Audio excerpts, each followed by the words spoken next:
ভদ্রেশ্বর পুরসভার vice chairman Firoz খান গ্রেপ্তার। পুরসভার এক্সিকিউটিভ অফিসারের অভিযোগের ভিত্তিতে তাকে গ্রেপ্তার করা হয় বলে পুলিশ সূত্রে খবর। ভদ্রেশ্বরের তেলিনীপাড়া এলাকার তৃণমূল নেতা ফিরোজ 2022 সালে পুরসভা ভোটে নির্বাচিত হন। তাকে ভাইস চেয়ারম্যান করে দল। চন্দননগরের প্রাক্তন বিধায়ক মন্ত্রী ইন্দ্রনীল সেনের আস্থাভাজন ছিলেন ফিরোজ। তেলিনীপাড়ায় অশান্তি পাকানো। গতদিন দুয়েক আগে ভদ্রেশ্বর পুরসভায় গিয়ে ঝামেলায় ওই তৃণমূল নেতা যুক্ত ছিলেন বলে অভিযোগ। পুরসভার বেশ কিছু নথি খুঁজে পাওয়া যাচ্ছে না বলে পুরসভা সূত্রে খবর।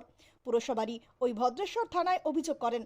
শুক্রবার দুপুরে ফিরোজ খানকে থানায় ডেকে জিজ্ঞাসাবাদ করে পুলিশ, পরে তাকে গ্রেপ্তার করে। আগামীকাল তাকে চন্দননগর আদালতে পেশ করা হবে।